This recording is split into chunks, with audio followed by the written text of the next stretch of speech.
Employing the super mesh technique, the best advantage, obtain the numerical values for each of the mesh currents identified in the circuit. So this is the circuit they have given, and by observation we can tell here 4 meshes are there. They have given 3 currents, I1, I2, I3. So we will assume that in this loop we have current I4. So here the current source 3 amperes is available in the periphery. It is not common to 2 meshes. So it is available in only one of the meshes only. So the mesh current I4 is exactly equal to 3 amperes. Okay. Then if you take this 1 ohm is in series with 1 ampere, it can be removed. This 4 ohms is in series with the current source, so this can be removed. And this is 6 ohms also in series with 3 amperes, this can also be removed, and we can able to redraw the diagram. Okay, so I'm taking plus minus 8 volts. Then here we have resistor 5 ohms, current source 1 ampere, and here 2 amperes is coming left side. I'm taking right side. This will become 2 amperes like this. Then 3 amperes is going upside. Here one resistor of 3 ohms, another resistor of 3 ohms. Here we have voltage source 2 volts, and here voltage source plus minus 3 volts, and here one resistor is there. Like this we have. Okay, then it is I1, it is I2, I3, it is I4, or I4 is equal to 3 amperes. Okay, so just we will apply KVLs. Mesh analysis we need to perform, but here there is a current source in between the two meshes.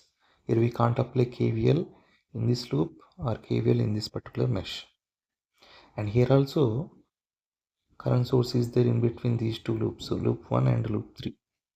So because of this one we can't apply KVL in loop 3 also. So what we need to do, we have to consider the super mesh of these 3 meshes. So super mesh is not only for 2 meshes, super mesh can be taken for the 3 meshes also. So for this part we have to take the super mesh. Okay, so this is what we are taking the super mesh path.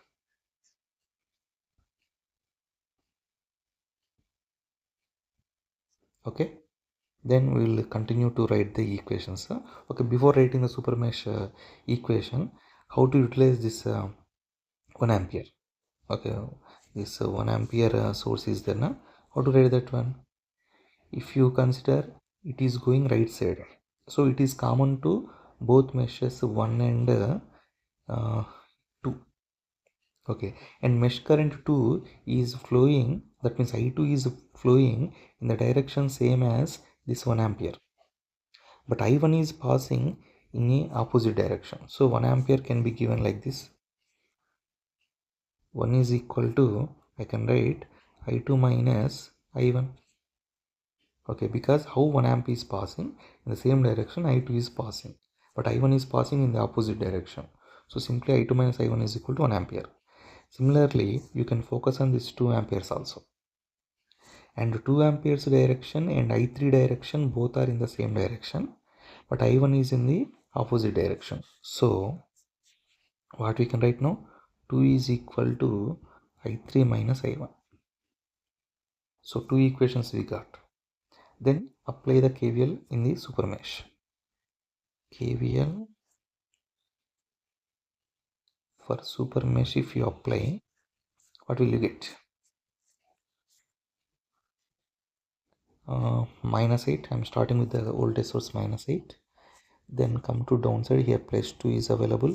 Then here resistor 2 ohms is there. Okay, and minus 2, how much it is? I3. Only one current is passing through that one. Now coming to plus 3 volts. Then if you take this 3 ohms, that is common to mesh 2 and mesh 4. Okay, so related to that one, how to write the voltage? Minus 3 times, okay, I2 minus I4. What is I4? 3 amperes. Okay, then minus 5, I'm talking about this 5 ohms. It is common to mesh 1 and mesh 4. So minus 5 times mesh 1 current is I1 minus mesh 4 current is 3. It is equal to 0. Loop is completed. Okay, then we got only one I1 term, 5 minus 5 I1, and I2 is also coming only one time, that is minus 3 I2, and I3 is coming one time only, that is minus 2 I3. Okay, then it is minus 6, minus 8 plus 2 is minus 6, minus 6 plus 3 minus 3, minus 3, and here plus 9 is coming. Okay, this is minus 6 minus 3 and plus 9, that means plus 6 and here plus 15 is there, that means 21. By sending that 21 to the right side, we will get minus 21.